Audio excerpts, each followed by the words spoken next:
अथ सत्यार्थ प्रकाशः सप्तम समुल्लासः। अब हम सत्यार्थ प्रकाश के स्वाध्याय के क्रम को आगे बढ़ाते हैं। कल हमने पढ़ा था जीवात्मा के लक्षण के विषय में, जो कि न्याय दर्शन और वैशेषिक दर्शन के आधार पर था। अब हम विषय को आगे बढ़ाते हैं। अब चलते हैं हम नए प्रश्न की ओर। तो प्रश्न नया आया है कि परमेश्वर त्रिकालदर्शी है, इससे भविष्यत की बातें जानता है। वह जैसा निश्चय करेगा जीव वैसा ही करेगा। इससे जीव स्वतंत्र नहीं और जीव को ईश्वर दंड भी नहीं दे सकता, क्योंकि जैसा ईश्वर ने अपने ज्ञान से निश्चित किया है वैसा ही जीव करता है। तो ये प्रश्न हुआ पूर्व पक्षी की ओर से। अब इसका उत्तर महर्षि स्वामी दयानंद देते हैं। उत्तर: ईश्वर को त्रिकालदर्शी कहना मूर्खता का काम है, क्योंकि जो होकर न रहे वह भूतकाल और न होके होवे वह भविष्यत काल कहता है। क्या ईश्वर को कोई ज्ञान होके नहीं रहता तथा न होके होता है? इसलिए परमेश्वर का ज्ञान सदा एक रस अखंडित वर्तमान रहता है।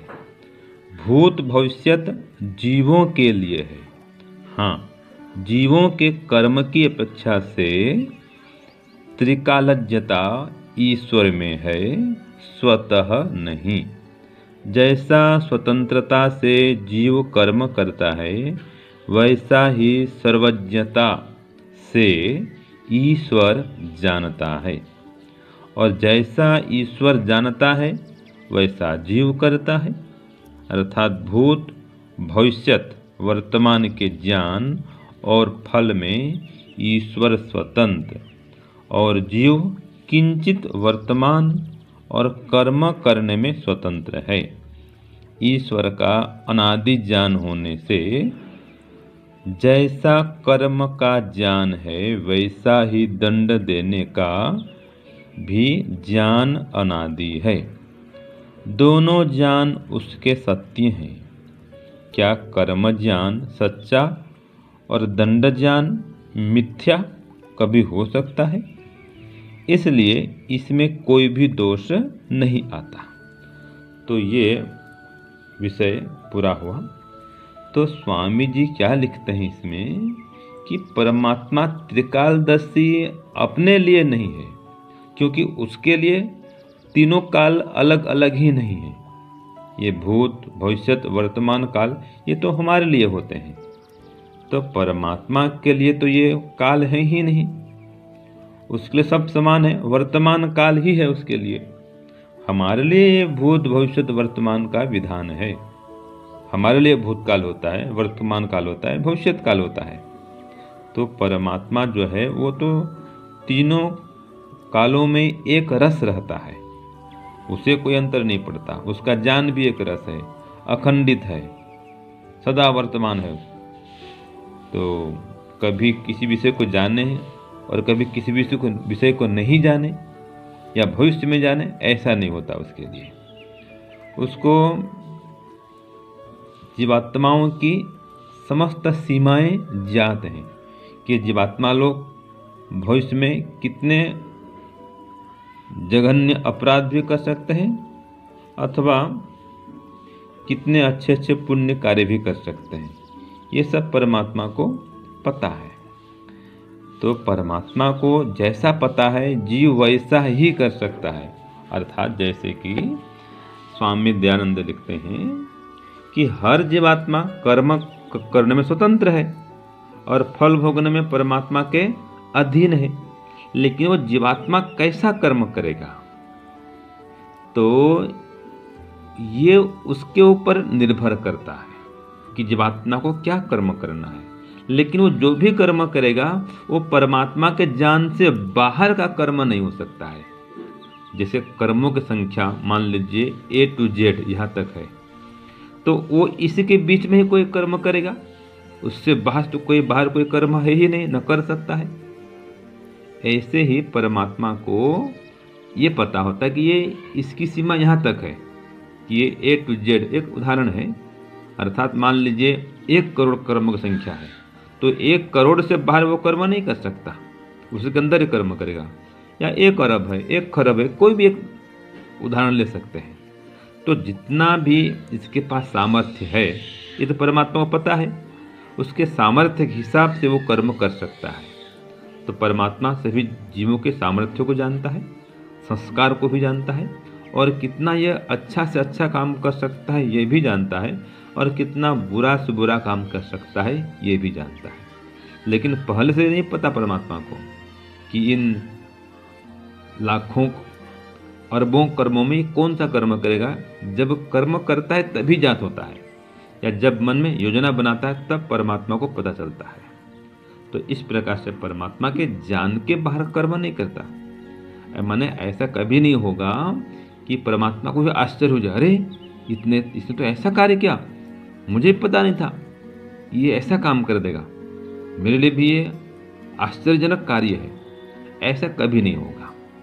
जो भी होगा हाँ ये तो हो सकता था, कोई नई बात नहीं है, ऐसा परमात्मा के लिए होता है। तो परमपिता परमात्मा का सच्चा स्वरूप हम जाने, वो हमारे लिए त्रिकालदर्शी है कि हमारे भूतकाल के समस्त कर्मों को जानता है, वर्तमान के समस्त कर्मों को जानता है, और भविष्य के भी समस्त कर्मों को जानता है।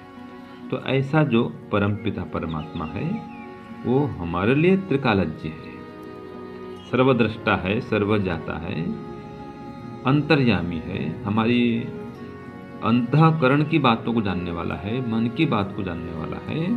तो ऐसे परमात्मा के हम शरण में आए, उसको अपना सर्वस्व माने, और उससे ज्ञान, विद्या, बल, आनंद की प्राप्ति करें। ओम शांति, ओम शम।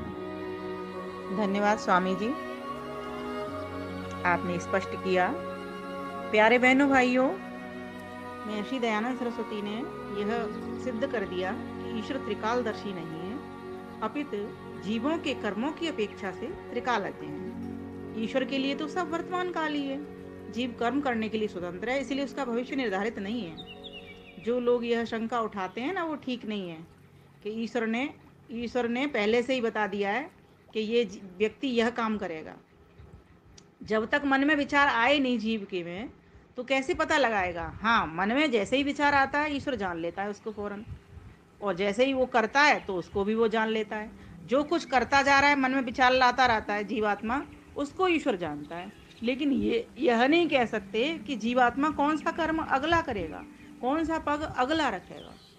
तो इसीलिए ऐसे भविष्य बताने वाले वक्ताओं से बचें जो पहले से भविष्यवाणी कर दिया करते हैं। जब ईश्वर भी नहीं बता सकता हमारे भविष्य में कि हम क्या करेंगे, इतना जानता है क्या कर सकते हैं, यह भी कर सकते हैं, वह भी कर सकते हैं, लेकिन जीव तो स्वतंत्र है ना कर्म करने में, उसकी मर्जी क्या करे क्या नहीं करे। इसलिए परमात्मा पर को यह दोष देना ठीक नहीं है। ईश्वर त्रिकालदर्शी नहीं है, ईश्वर तो सर्वज्ञ है, अर्थात सब पदार्थों का जानने वाला है। वो पहले से ही हमारा भविष्य कैसे देखेगा। त्रिकालदर्शी का मतलब होता है तीनों कालों को देखने वाला, ठीक है। और सर्वज्ञ का अर्थ होता है सब कालों को जानने वाला, सब वस्तुओं को जानने वाला, सब पदार्थों को जानने वाला, सबके मन की जानने वाला, ठीक है। लेकिन वो ये कैसे कह सकता है कि जीवात्मा अगला विचार ये मन में उठाएगा और अगला पग यहाँ रखेगा, अच्छा करेगा या बुरा कर्म करेगा। तो इसी को अभी आप गीत के माध्यम से सुनेंगे, समझेंगे। इसीलिए त्रिकालदर्शी ईश्वर को ना कहें, ईश्वर को सर्वज्ञ कहें। सर्वज्ञ का अर्थ होता है सब कुछ जानने वाला, अल्पज्ञ का होता है थोड़ा जानने वाला, और अज्ञ का मतलब होता है ज्ञान से रहित, ज्ञान से शून्य। तो परमेश्वर न तो अल्पज्ञ है न अज्ञ, परमेश्वर सर्वज्ञ है और त्रिकालदर्शी भी नहीं है। वह पहले से किसी तीनों कालों को नहीं देख लेता है कि जीवात्मा ये काम करेगा। वो उसको ये पता है कि जीवात्मा यह कर सकता है, यह नहीं कर सकता। आइए अब इसको काव्य में समझने का प्रयास करेंगे। पूर्व पक्ष सिद्धांती को ईश्वर के बारे में बतला रहा है कि ईश्वर तो त्रिकालदर्शी है, जीवों के कर्म ईश्वर के यहाँ से निश्चित होते हैं, जैसा ईश्वर चाहता है वैसा जीव कर्म करता है। पूर्व पक्ष की आई बारी, कहने लगा सुनो महाराज, त्रिकालदर्शी ईश्वर है इसलिए भविष्य की जानता बात। त्रिकालदर्शी ईश्वर है इसलिए भविष्य का जानता राज, इसलिए भविष्य की जानता बात। जैसा निश्चय करे स्वज्ञान से वैसा जीव करता है कर्म, वैसा जीव करता है कर्म। अतः जीव परतंत्र ही रहता, नहीं स्वतंत्र कर पावे कर्म, नहीं स्वतंत्र कर पावे कर्म। अतः जीव ईश्वर के बंधन दंड भी ईश्वर नहीं दे सकता, दंड भी ईश्वर नहीं दे सकता। क्योंकि प्रभु पहले निश्चित कर जीव को करने बांध के रखता, जीव को करने बांध के रखता। तो सिद्धांती उत्तर देता है, त्रिकालदर्शी प्रभु को कहना महामूर्खता का है काम, महामूर्खता का है काम। उसके लिए तो काल एक वश, तीन काल तो जीव के लिए नाम, तीन काल तो जीव के नाम। काल एक ही होता है। जैसे कोई व्यक्ति छत पर चढ़ करके और देख ले कि कोई व्यक्ति क्या कर रहा है, कहाँ पर क्या हो रहा है, सारी उसकी दुनिया नजर आ जाती है, जहाँ जहाँ तक उसकी आंख जाती है। उसी प्रकार से परमेश्वर को तो सभी कालों में दिख रहा है, वर्तमान भूत भविष्य। ये तो हमारे व्यवहार के लिए बता दिया है कि कोई बात जो पहले हो गई वो भूतकाल कह देते हैं उसको, और जो आगे होगी उसको भविष्य काल कहते देते हैं। लेकिन परमात्मा के लिए कोई वर्तमान भूतकाल भविष्य काल होता नहीं। तो कहा, त्रिकालदर्शी प्रभु को कहना महामूर्खता का है काम। उसके लिए तो काल एक रस, तीन काल तो जीव के नाम। हम जीवों को भूतकाल और भविष्य का ज्ञान करना पड़ता, ईश्वर को सब प्रत्यक्ष दिखता, क्या उसका बेटा कर सकता, क्या उसका बेटा कर सकता। जैसे एक पिता को भी पता रहता है ना कि मेरा बेटा यहाँ तक जा सकता है, मेरे बेटे की पहुंच यहाँ तक है। कहा, देखो कितना सुंदर एक उदाहरण मैंने लिखा है इसमें। जैसे एक फल विक्रेता को सब वस्तुओं का ज्ञान रहे, किंतु वो ये नहीं कह सकता किस फल की ग्राहक मांग करे, किस फल की ग्राहक मांग रहे। क्या पता कौन सा फल मांग सकता है, सेब अनार पपीता आड़ू, कोई याचना उसकी इच्छा, कोई याचना उसकी इच्छा। दुकानदार यह भापुल बस लेगा, फल बुद्धि अनुसार बद अच्छा।